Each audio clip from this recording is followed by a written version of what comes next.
3 races into the season for Alan Rudalavage. Hey, Alan, can you give me another mic check there real quick? Oh, I'm sorry. Check one. Check one. Check. All right, he got it. Got it? He's in good shape. We're in good shape now. Well, I don't know about good shape. Yeah, maybe you're talking about yourself. I went too far there. So, and his hair is just slicked back. You brought some Brill cream with you tonight. Grecian. Oh, Grecian. Yeah. Okay. I don't think it's working. No, I don't think so either. Okay. You don't mix it with. Pretty good. You're not supposed to mix it with water. You're just supposed know to put it right on. Okay. How have you been? It's obviously good. been a tough 3 months. How you been? 3 months for sure. Doing good. Everybody's good. Mm-hmm. How about you?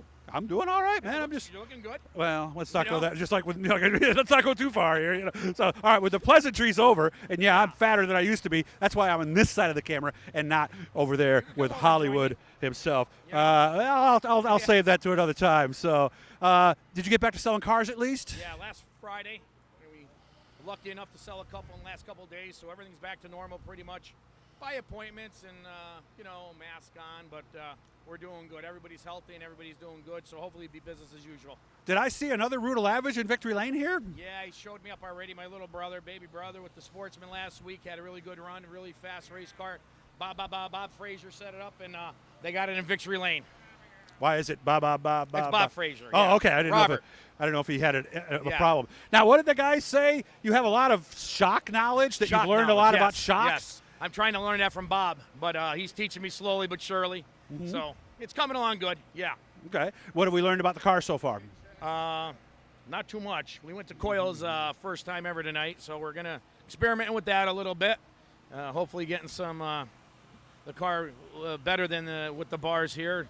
Little slick, so everybody seems to be on them, so we're going to go with it. You know, I was at a track this past couple of weeks. I didn't see anybody on torsion bars at all. Well, we've been on them for the first 3 weeks, and car was okay. Last week we finished 6th with it. We were the first torsion bar car. Everybody else had coils in front of us, so we're going to try it tonight, see what it does. We got a money-back guarantee from Bicknell on it, so we'll see what happens. Really? I didn't know he did that. I don't know. He said I could have it, I guess. Oh, okay. Yeah. Well, Pete says lots of things on the phone, doesn't he? So does Randy, yeah, so we'll see. Yeah, so do you, too. So. Yeah, I said he's an excellent salesman.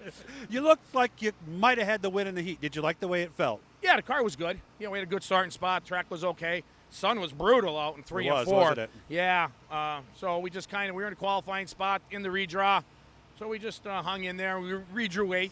So see what happens. We got 30 laps to get to the front. We'll see what we can do. Emotional night for everybody last week, wasn't it? Oh, absolutely. In all seriousness. Yeah, I know. absolutely. Mike was a great guy. Parked up the end. Miss him every week here, and we parked real close to him. And we had a good run. He'd always come up and say, hey, you got to slow down and stuff like that. So we had some good conversations about a lot of things, about family and other things besides racing, too. So he's always a really, really nice guy to talk to. You got a story? Something from back in the past where maybe you two didn't agree on a night or something? I mean, he was just a great guy, fun to race with. And, I gave him the nickname Iron Mike. And his wife one day came to me and says, I don't know if I really like that nickname Iron Mike. I said, yeah, but it fits him. Yeah, and when he battled with cancer, that really showed Iron Mike. That really showed how strong and, he beat it and came back, and it really showed how strong he really was. So I'm glad that name stuck with him, because that's what I'm going to remember is by Iron Mike for that reason.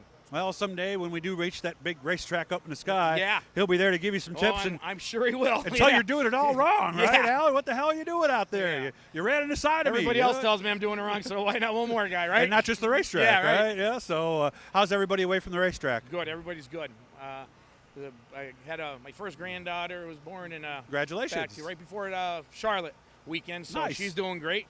6 months old now, so everything's good.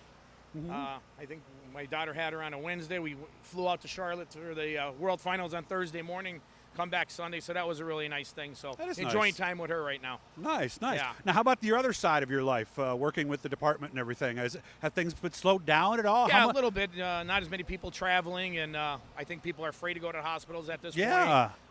And end up in nursing homes, because that's where our biggest numbers are coming from. So I think that's everybody's kind of sitting tight, especially the first couple months, March, April. We saw a real decline in calls and stuff like that, which is okay. Yeah, a lot of people that. weren't traveling, so accidents were down, everything like that. Okay. And I hope everything gets back. We really need to get back economically, and people got to get back out, and immune systems back up to where they need to be. So I'm hoping this thing was one and done, doesn't reoccur, and everybody gets back and enjoys the social life and coming to the racetrack and along with other things, because a lot of fairs and picnics and everything's been canceled already this year. New York State Fair canceled the other year. Not yet. But you know, it's not looking good. You know, racetracks are having races without fans up in New York. You know, so it's a lot to take in, but I think we got to get back to normal. Now you have a position with the fire department, correct? What's that? You have a position with the fire department, correct? Yeah. I was driving by a house the other day, and they were taking somebody out to the ambulance, and I could have sworn it was a hazmat situation. It really has changed how those EMTs have to handle those situations. Well, yeah, hasn't now it? we're suited up in masks and gloves and I couldn't face believe it. shields and the whole 9 yards. And then before we even enter the hospital, we have to stop at a checkpoint, check our temperature, check the patient's temperature. Even if you go, I took my dad to the doctor's on Tuesday, and even when we went to the doctor's office, you know, ask you a series of questions. Are you feeling okay? Yeah. Fever? You've been out of the country. Yeah. So I mean, it's changed the whole outlook on things. So I would imagine coming here and seeing it about as close to normal as I've seen anywhere else has to just be a godsend for you and everybody. It's godsend for us, and it showed by the cars and the fans and everybody in the last couple of weeks here. And you know, and the Folk family took that chance and opened the track, and it's really paid off, and they've done a great job in getting it ready, and so I'm happy for them. I was talking to the guy up here, the announcer, Craig, and I called you Hollywood, and he said, well, that's because of his personality, right?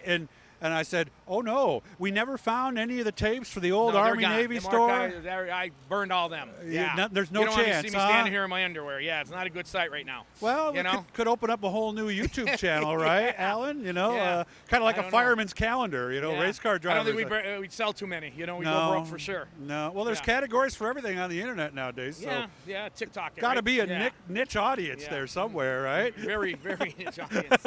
Very small audience, but a very dedicated audience it would have to be. Seriously, good to see you. You look great. And maybe I'll talk to you after the feature tonight, man. You got it. Alan Rudalavage. Remember, like, subscribe. The subscribing doesn't cost anything, right, Alan? You got it. Doesn't cost a dime. You're going to do it when you get home, aren't you? That's right. You're going to subscribe 3 times, right? Okay. There you go. Whatever Alan Doug Rudalavage says. here at Penn.